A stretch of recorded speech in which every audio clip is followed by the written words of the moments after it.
거 올라간 거? 그냥 그렇게 초 올려놓은 것 뿐이지 살이 맞지도 않아. 조동아리 거기다 올라가 버린 거지.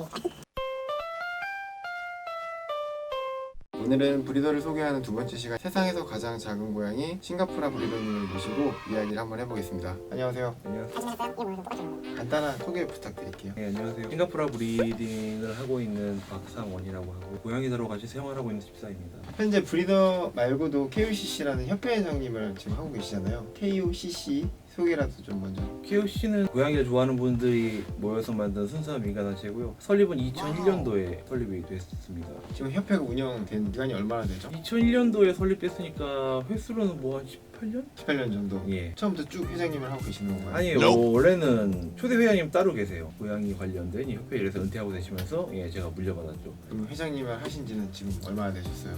어느 날 갑자기 보니까 회장이 돼 있었어가지고 10년 넘은 것 같아요. 한 2, 3년 됐나? KUCC라고 하면 한국에서 활동서를 유일하게 발급을 할 수 있는 기관이잖아요. 국제협회, CFA나 티카에서도 KUCC의 활동서는 공신력이 있는 활동서다. 네, 저희가 발급된 활동서나 관련 서류들은 뭐 해외로 고양이가 입양을 가거나 외국에 있는 다른 단체에 해당 고양이의 이제 혈통 관련으로 해서 뭘 증빙을 하거나 할 때 저희가 발급한 서류는 인증이 되고 이용할 수가 있습니다. KUCC라는 기관을 모르는 것 같아요. 그 이유가 뭐라고 생각하세요? 저희는 생긴 지 오래됐다고 해서 많은 사람들이 저희 단체 알아야 한다고 그렇게 생각은 안 하고 있기 때문에 저희는 1년에 몇 번 하는 이제 고양이 관련 문화행사, 뭐 캐쇼 이런 거 말고는 저희 딱히 하는 활동은 없고요.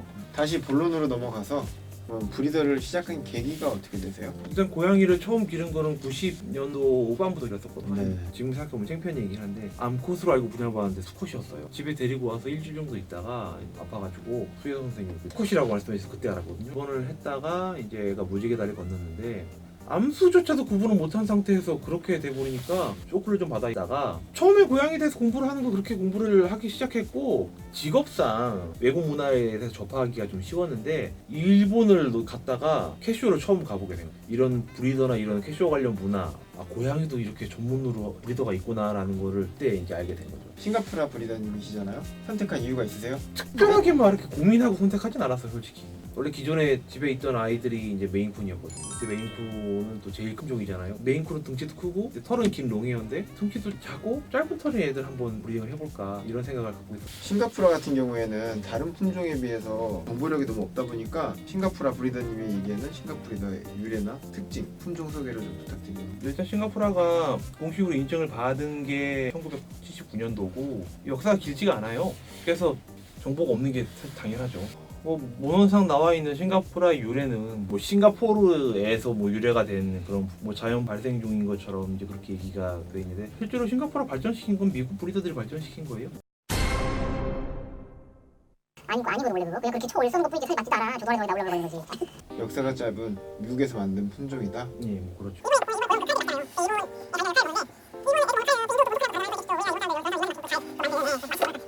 실제로 얘가 유래된 것은 싱가포르지만 정리 발전시킨 건 미국 브리더니까 뭐 정리 발전은 미국에서 한 게 맞지 않지. 싱가포르랑 많이 착각하는 품종 중에 하나가 아비시니안이에요. 아비시니안과 싱가포르의 가장 큰 특징이 뭐라고 생각하세요? 뭐 생김새죠. 아비시니안 같은 경우에는 귀가 좀 크고 좀 이렇게 몸이도 좀 길쭉하니 좀 화려한 좀 그런 이미지가 있고 싱가포르 같은 경우에는 좀 코도 좀 짧고 좀 전체적으로 좀 동글동글하니 좀 귀염귀염한 이미지가 있고 네. 그 다음에 눈에 띄는 특징이라면 아비시니안이랑 싱가포르하고 컬러가 달라요. 티킹이라고 해가지고 이 패턴만 보면 비슷하다고 생각하실 수도 있는데 아비는 여러 가지 컬러가 있는데 싱가포르는 전부 다 이 컬러예요. 세피아 이런 세이블 스텝이라고 하는데 요 컬러만 있어요. 시에블 틱스테비는 그럼 무슨 색이죠?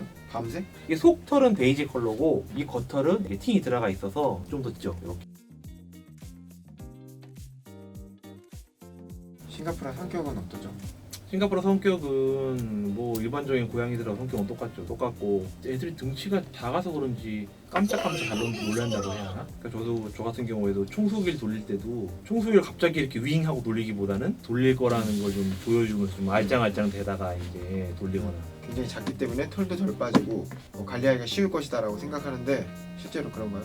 모량이라고 해서 털의 개수는 똑같아요. 예를 들어서 모든 고양이들이 하루에 100개씩 빠진다고 치면 싱가포르 똑같이 100개가 빠지겠죠. 다만 등치가 크고 털이 작으니까 덜 많이 빠져 보이는 것뿐이지. 싱가포르는 고양이가 작은데 유지비가 좀 적게 드나요? 등치가 작으면 덜 먹고 덜 싸니까 아무래도 유지비는 적게 들겠죠.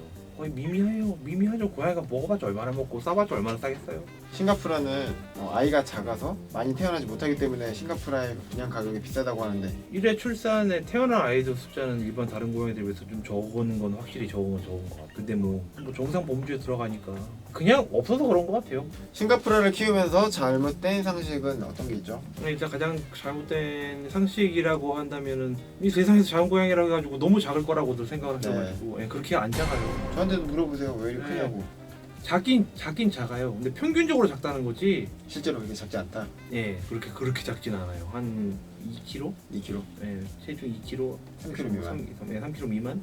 싱가포르 중에서도 제일 작은 애 정도 돼야 되게 작구나 이렇게 생각을 하겠죠. 싱가포르를 키우면서 특별히 건강 관리 방법이 있으시면 노하우를 좀 알려주세요. 고양이에게 할 수 있는 최고의 건강 관리는 스트레스를 안 받게 하는 뭐 좋은 사료와 뭐 깨끗한 모래를 갖다가 계속 유지해 준다는 그런 가정 하에 뭐 그건 기본이니까. 제가 알기로는 전 세계에서 가장 유명한 라인을 키우고 계시잖아요. 자랑할 수 있는 시간 좀 드릴게요. 제가 데리고 있는 아이들은 해외에서 데리고 왔고 매 시즌 연속으로 뭐 싱가포르 쪽에서는 가장 좋은 이제 성적을 예, 캐시오죠 해서 내고 있는 라이고 객관적으로 퀄리티 자체는 가장 높은 라인입니다.